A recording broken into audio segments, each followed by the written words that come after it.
सामान्य साथियों, नमो बुद्धाय, जय भीम। आज का डॉक्टर अंबेडकर संदेश हम लेकर उपस्थित हैं आवाज का ऑफिशियल यूट्यूब चैनल के माध्यम से। मुझे पूरा विश्वास है कि आवाज का ऑफिशियल यूट्यूब चैनल आपने सब्सक्राइब कर लिया होगा। आज का डॉक्टर अंबेडकर संदेश में हम आपको बताने वाले हैं आगरा में 18 मार्च 1956 को दिया गया बाबा साहब का क्रांतिकारी स्पीच।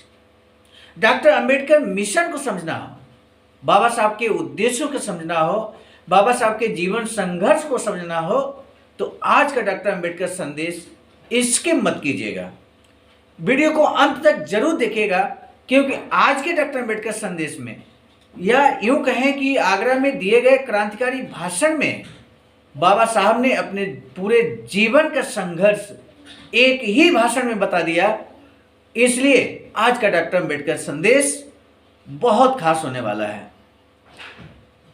हमेशा की भांति डॉक्टर अंबेडकर संदेश नियमित सुबह 5 बजे आपको मिलता है और ये जो बाबा साहब का स्पीच है वो हम आप तक पहुंचाने की कोशिश करते हैं। बाबा साहब डॉक्टर अंबेडकर संपूर्ण वाङ्मय खंड 40 से आज का स्पीच रहेगा और ये पेज नंबर यहाँ पर 404 पर प्रकाशित है। विषय हम आपको बता दें, विषय ये है कि रोटी से अधिक महत्व स्वाभिमान का है। यानी कि बाबा साहब इस बात को क्लियर कट मैसेज देते हैं समाज को कि व्यक्ति को रोटी मिले ना मिले लेकिन उसका स्वाभिमान सम्मान सुरक्षित रहना चाहिए, ऐसा बाबा साहब कहते हैं। तो आज का क्रांतिकारी बाबा साहब का स्पीच यानी कि 18 मार्च 1956 में आगरा में दिया गया स्पीच हम शुरू करते हैं आज के डॉक्टर अंबेडकर संदेश के माध्यम से। बाबा साहब कहते हैं, अगर मरने के बाद भी जीना चाहते हो तो एक काम जरूर करना, पढ़ने लायक कुछ लिख जाना या लिखने लायक कुछ कर जाना। इसी क्रांतिकारी विचार के साथ शुरू करते हैं आज का डॉक्टर अंबेडकर संदेश। आज के डॉक्टर अंबेडकर संदेश में जो कि प्रसारित किया जा रहा है स्थान Buddha Bodhisattva Ambedkar international centre BBIC Sarnath Varanasi राज्य उत्तर प्रदेश देश भारत से। विषय आज का पहले ही हमने आपको बता दिया है, लेकिन एक बार पुनः यहाँ रिपीट करेंगे।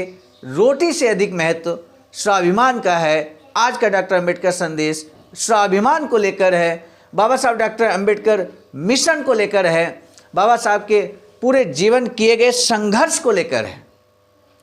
आज का डॉक्टर अंबेडकर संदेश हम प्रसारित कर रहे हैं बाबा साहब डॉक्टर अंबेडकर संपूर्ण वाङ्मय खंड 40 पृष्ठ संख्या 404 से 406 तक ये प्रकाशित है। 18 मार्च 1956 के दिन आगरा में दिया गया बाबा साहब डॉक्टर भीमराव अंबेडकर का भाषण आयोजित किया गया था।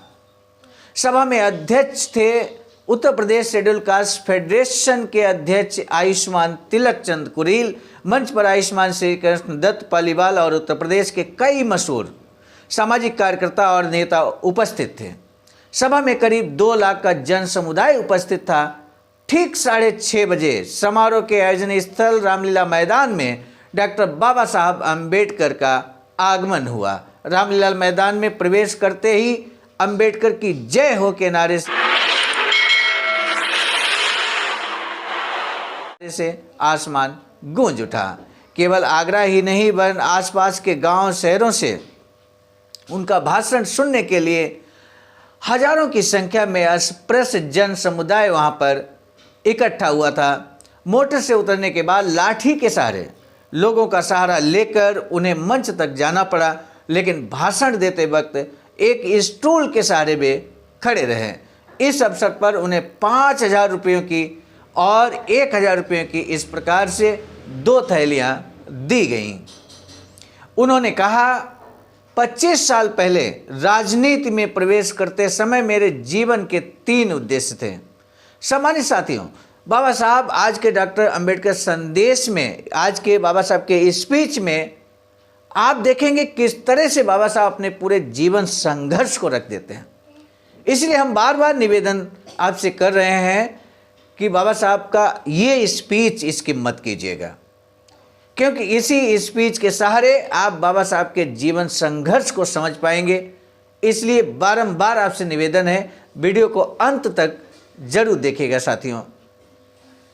बाबा साहब कहते हैं कि पहला जो उद्देश्य था हमारे जीवन का वो था अस्पृश्यों के हर घर में ज्ञान की गंगा का प्रवाह पहुंचाना। इस उद्देश्य में मुझे काफ़ी हद तक सफलता मिली है। कहा जा सकता है कि शिक्षा के क्षेत्र में आज अस्पृश्य लोग भले न हों, लेकिन मुझे आत्मविश्वास है कि कुछ ही दिनों में वे अच्छी प्रगति हासिल कर सकते हैं। मेरे कार्य का जो दूसरा उद्देश्य है, दूसरा महत्वपूर्ण उद्देश्य था, वो था सरकारी नौकरियों में अस्पृश्यों को व्यापक प्रतिनिधित्व दिलाना। हम यहीं पर प्रश्न करें आपसे, क्या हमें सरकारी नौकरियों में प्रतिनिधित्व मिला या नहीं? तो हम निश्चित रूप से इस बात को कह सकते हैं कि हमें सरकारी नौकरियों में प्रतिनिधित्व मिला है, जो कि बाबा साहब की देन है। आज हम और हमारा बहुजन समाज जो समृद्धि के रास्ते पर है, स्वाभिमान के साथ जी रहा है, तो वो देन बाबा साहब की है। इसलिए हमारा भी दायित्व बनता है कि बाबा साहब के जो भी अधूरा मिशन है उसको हम पूरा करें। अधूरा मिशन क्या है, पूरा स्पीच सुनने के बाद आप स्वयं ही कंक्लूड कर लेंगे। मेरी कोशिश से प्राप्त सफलता आज आपके सामने है। इन दोनों उद्देश्यों में आज मुझे सफलता प्राप्त हुई है, लेकिन दूर दराज के गांवों में रहने वाले मेरे अनगिनत दलित बंधुओं की स्थिति में सुधार लाने के लिए मेरे तीसरे उद्देश्य में मुझे अभी बहुत कम सफलता मिली है। इसीलिए मेरी बची हुई जिंदगी और मेरा पूरा सामर्थ्य मैंने इन अस्पृश्य भाइयों के सर्वांगीण सुधार के लिए व्यतीत करने का निश्चय किया है। जब तक वे खेती छोड़कर शहरों में रहने नहीं आते, तब तक उनके जीवन की स्थितियों में सुधार नहीं आने वाला। हमारे गाँव में रहने वाले इन अस्पृश्यों का अपने पुरखों के गाँवों में रहने का मोह अभी खत्म नहीं हुआ है। बाबा साहब कहते हैं कि उन्हें लगता है कि यही अपनी रोजी रोटी है, लेकिन रोटी से अधिक महत्व सम्मान का होता है। इस बात को बाबा साहब कहते हैं, इस पॉइंट को समझने की आवश्यकता है। टेक्निकल पॉइंट है। यहाँ बाबा साहब कहते हैं कि यदि आप अपने इस मोह में है कि पुरखों की ज़मीन पर ही बसे रहें, तो पुरखों की ज़मीन पे अगर बसे रहेंगे अंत तक, तो वहाँ पर आपकी जो बैकग्राउंड है, जो पृष्ठभूमि है, उसको आप नहीं बदल सकते। सामाजिक जो पृष्ठभूमि है, सामाजिक जो सोच का दायरा है, उसको आप नहीं बदल सकते। इसलिए बाबा साहब ये सजेस्ट करते हैं कि आप उस पुरखों की ज़मीन को छोड़कर क्या करना चाहिए आगे, और भी बाबा साहब यहाँ पर स्पष्ट तौर पर कहते हैं। बाबा साहब कहते हैं कि जिन गांवों में उनके साथ कुत्तों जैसा व्यवहार किया जाता है, पग पग पर उन्हें अपमानित किया जाता है, जहां उन्हें अपमानित होकर स्वाभिमान शून्य जीवन जीना पड़ता है, ऐसे गांव किस काम के? गांवों के अस्पृश्य अपने गांव से निकलकर वहां चले जाएं जहां पड़ती जमीन हो, उस पर कब्जा कर अपनी मालकियत कायम करें। जमीन पर कब्जा करते समय अगर किसी ने टोका तो उनसे साफ साफ कह दीजिएगा कि हम जमीन छोड़ेंगे नहीं, हम सरकार को सही लगान देने के लिए तैयार हैं। नया गांव बसाकर स्वाभिमान से परिपूर्ण इंसानियत भरा जीवन जिएं, नए समाज का निर्माण करें, ऐसा बाबा साहब कहते हैं। यहाँ पर एक बात मुझे याद आ गई, हम आपको जिक्र कर देते हैं। बाबा साहब कहते हैं कि ऐसी जगह जहाँ चले जाएं जहाँ पड़ती ज़मीन हो, ज़मीन को कब्जा कर लें और लगान देना शुरू करें। सरकार कहे कि आपने क्यों ज़मीन ले लिया है, तो आप उनको कहिए कि हम ज़मीन नहीं छोड़ सकते, हम सही लगान देंगे। यहाँ एक बात याद दिलाना बेहद ज़रूरी है कि उत्तर प्रदेश के अंदर, भारत का जो सबसे बड़ा राज्य है उत्तर प्रदेश, यहाँ बहुजन समाज आप देख सकते हैं। यहाँ पर मान्यवर साहब की जो फोटो है, मान्यवर साहब के द्वारा स्थापित पार्टी के द्वारा यहाँ पर सरकार शासन सत्ता स्थापित हुआ, और शासन सत्ता स्थापित होने के बाद जो पड़ती ज़मीन थी वो बहुजन समाज, अस्पृश्य समाज, SC ST OBC समाज को पट्टे के रूप में दी गई। बड़ी संख्या में जो भूमिहीन हमारा समाज था उसको भूमि से युक्त किया गया। ऐसा क्रांतिकारी कदम उठाया गया उस सरकार के द्वारा। बहुजन समाज की जो सत्ता थी, उस सत्ता का स्वाद उत्तर प्रदेश की जनता ने यहाँ पे चखा है। बाबा साहब आगे भी कहते हैं कि वहाँ के सभी काम करें, ऐसे गांव में कोई उन्हें अस्पृश्य कहकर उनके साथ बुरा व्यवहार नहीं कर सकेगा। मेरा स्वास्थ्य ठीक होते ही मैं अस्पृश्यों द्वारा पड़ती जमीन पर कब्जा करने की मुहिम चलाने वाला हूँ। मेरे साथियों, ये 18 मार्च 1956 का भाषण है बाबा साहब का, आगरा में दिया गया। और आप सभी को मालूम है कि 6 दिसंबर 1956 को बाबा साहब हमारे बीच नहीं रहे, उनका महापरिनिर्वाण हो गया। और अंत समय में 1956 में बाबा साहब का स्वास्थ्य भी साथ नहीं दे रहा था, ऐसा बाबा साहब यहां जिक्र करते हैं। 6 दिसंबर 1956 को बाबा साहब का महापरिनिर्वाण होता है। लेकिन आयरन लेडी के नाम से प्रसिद्ध बहन मायावती का जन्म 15 जनवरी 1956 को हुआ था।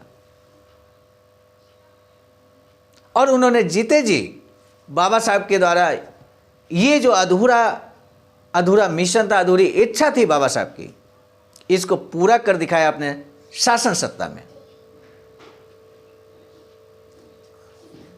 बहुजन समाज को इस बात को समझना होगा कि जब जब इस प्रदेश के अंदर 4 बार बहुजन सत्ता स्थापित हुई, तब तब इस प्रदेश को आगे बढ़ने में कितनी मदद मिली, इसको आप बखूबी समझते हैं, जानते हैं, बुद्धिजीवी हैं, चिंतनशील हैं, बताने की आवश्यकता नहीं है। बाबा साहब आगे कहते हैं कि अपने गरीब और अज्ञानी बंधुओं की सेवा करना पढ़े लिखों का पहला कर्तव्य होता है। बड़े ओहदों पर जाने के बाद अक्सर पढ़े लिखे अशिक्षित बंधुओं को भूल जाते हैं। अपने समाज के बारे में अपनत्व का भाव न होने के कारण ऐसा होता है। उनके मन में अपने बंधुओं के प्रति तिल मिलाहट नहीं होती, यही इसकी वजह है। धर्म भावना का अभाव भी एक और कारण है। वे अगर अपने अनगिनत बंधुओं की ओर ध्यान नहीं देंगे तो समाज का ह्रास होगा। पढ़े लिखे लोगों को यहाँ पर बाबा साहब फोकस करते हैं। कहते हैं बड़े ओहदों पर जाने के बाद अक्सर पढ़े लिखे अशिक्षित बंधुओं को भूल जाते हैं। मेरे सम्मानित साथियों, बाबा साहब जो कर्तव्य को याद दिलाते हैं, इस कर्तव्य को हमें पूरा करना पड़ेगा। इस जिम्मेदारी को हमें निर्वहन करना पड़ेगा। हमें अपने समाज को, अपने शिक्षित बंधुओं को नहीं भूलना है। अन्य किसी भी धर्म से बौद्ध धर्म श्रेष्ठ है। आगरा की धरती पर बाबा साहब कहते हैं कि अन्य किसी भी धर्म से बौद्ध धर्म श्रेष्ठ है। मेरी इच्छा है कि आप सभी मेरे साथ इस वर्ष बौद्ध धर्म को स्वीकारें। इस बारे में मैं आप पर जबरदस्ती नहीं करूंगा, ये आपकी मर्जी का सवाल है। ऐसा बाबा साहब क्यों कहते हैं? इसलिए कहते हैं कि तथागत बुद्ध ने भी इस बात को कहा है कि पहले जाने और तब माने। बाबा साहब भी इसी बात को कहते हैं कि हम जबरदस्ती नहीं करने वाले, लेकिन आप इस बात को समझें कि सर्वश्रेष्ठ अगर धर्म कोई है तो बौद्ध धर्म है, इसलिए हमारे साथ स्वीकार करें। बाबा साहब कहते हैं लेकिन मेरे बौद्ध धर्म स्वीकार करने के बाद मैं अस्पृश्य नहीं रहूंगा। आप सब जब बौद्ध बनेंगे तब आपके पास आरक्षित जगहों का अधिकार नहीं रहेगा, रिजर्वेशन नहीं रहेगा। साथ ही हमें यह भी ध्यान में रखना होगा कि विधानसभा और लोकसभा में आरक्षित जगहों की मियाद संविधान के अनुसार केवल 10 सालों की है। जल्द ही ये मियाद पूरी हो जाएगी। जिंदगी भर आरक्षित जगह थोड़े ही रहने वाली हैं। आखिर हमें अपने सामर्थ्य के सहारे आगे बढ़ना है। आखिर हमें अपने ही पैरों पर खड़े रहना होगा। आरक्षित जगहों के सहारे हम प्रगति हासिल नहीं कर सकते। बौद्ध बनने के बाद मैं आपका नेतृत्व नहीं कर पाऊंगा और मैं फेडरेशन में भी नहीं रह पाऊंगा। शेड्यूल कास्ट फेडरेशन की बात बाबा साहब कहते हैं। इसलिए मेरी इच्छा है कि बहुजन वर्गीयों में से, यूं कहें कि दलित वर्गीयों में से ही किसी ऐसे व्यक्ति को आगे आकर मेरी जगह और नेतृत्व की कमान संभालें, वरना एक खंबे के सहारे टिकाए तंबू की तरह अपना संगठन बिखर जाएगा। बाबा साहब आह्वान करते हैं कि इस मूवमेंट को संभालने के लिए कोई मजबूत स्तंभ आए और इस मूवमेंट को, जिसको हम आंदोलन को यहाँ तक लाए हैं, उसको संभाले। बौद्ध बनने के बाद लेकिन मैं राजनीति से अलग नहीं होऊंगा, ये बात बाबा साहब कहते हैं। केवल शेड्यूल कास्ट फेडरेशन के टिकट पर उम्मीदवार बनकर मैं चुनाव नहीं लड़ूंगा। मैं अपने बलबूते चुनाव लड़ूंगा, भले फिर मेरी विजय हो या मुझे हार का सामना करना पड़े, मुझे उसकी फिक्र नहीं है। मैं आप लोगों को हक और अधिकार दिलवाने जीवन के अंतिम सांस तक लड़ूंगा। अंतिम सांस तक, इतना बड़ा संकल्प बाबा साहब लेते हैं कि हम अंतिम सांस तक आपके अधिकारों के लिए लड़ेंगे। अर्थमंत्री के पास तो नून तेल बेचने तक की अक्ल नहीं है, जो मिट्टी से जुड़ा काम तक करने की योग्यता नहीं रखते, वे आज MP MLA बनकर महीने की 400 रुपये की तनख्वाह और 21 रुपयों का वेतन ले रहे हैं, भत्ता ले रहे हैं। इसी के साथ बाबा साहब का क्रांतिकारी ये स्पीच यहाँ पर समाप्त हुआ। बाबा साहब ने महत्वपूर्ण बातों को यहाँ पर शेयर किया, पब्लिक को, जनता का मार्गदर्शन किया। और आज के डॉक्टर अम्बेडकर संदेश के माध्यम से आपका भी मार्गदर्शन हुआ। 17 अगस्त 1952 को बाबा साहब कहते हैं कि हमारे बहुजन समाज की मालकियत वाला एक अपना ऐसा वैचारिकी हॉल होना चाहिए, वैचारिकी सेंटर होना चाहिए, जिससे कि समाज में हो रहे शोषण अत्याचार पर एक ऐसी कारगर रणनीति बनाई जा सके।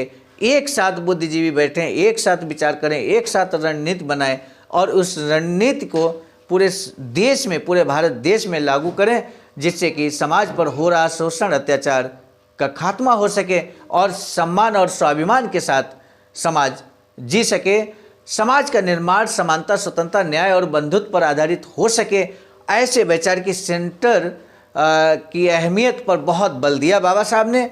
और ऐसा ही सेंटर बाबा साहब की अधूरी इच्छा के अनुरूप सारनाथ वाराणसी उत्तर प्रदेश में 14,000 स्क्वायर फीट जमीन पर निर्माणाधीन है, जिसमें आप भी अपना अहम योगदान कर सकते हैं, धमदान कर सकते हैं। अकाउंट नंबर IFC कोड आपके सामने है। बहुजन बोधि समाज संघर्ष समिति के नाम से अकाउंट है, जो कि आवाज का यानी कि अखिल भारतीय अनुसूचित जाति जनजाति कर्मचारी कल्याण एसोसिएशन की अनुसांगिक संगठन है। यदि आप इसमें धमदान करते हैं वैचारिकी सेंटर के निर्माण में, तो आपका महत्वपूर्ण सभाओं में जोरदार सम्मान किया जाएगा। आज का डॉक्टर अम्बेडकर संदेश कैसा लगा, ये जरूर कमेंट बॉक्स में जरूर बताइएगा। कम से कम कमेंट बॉक्स में जाकर कुछ नहीं तो नमो बुद्धाय, जय भीम जरूर लिखिएगा। इसी अनुरोध के साथ हम आपको बता दें, आज का डॉक्टर अम्बेडकर संदेश हम लेकर आए थे प्रेरणा स्रोत मिशन नायक बुद्ध मित्र मुसाफिर सर, राष्ट्रीय महासचिव आवाज का, साथ ही साथ प्रांतीय कोषाध्यक्ष जो कि संकलन करता है प्रांतीय कोषाध्यक्ष आवाज का, बिहार के परम आदरणीय विजय कुमार बौद्ध जी, और प्रस्तुतकर्ता के रूप में मैं स्वयं सर्वजीत आर्या, राष्ट्रीय कोषाध्यक्ष आवाज का, नई दिल्ली। पुनः नए डॉक्टर अम्बेडकर संदेश के साथ मिलेंगे, तब तक के लिए सादर नमो बुद्धाय, जय भीम।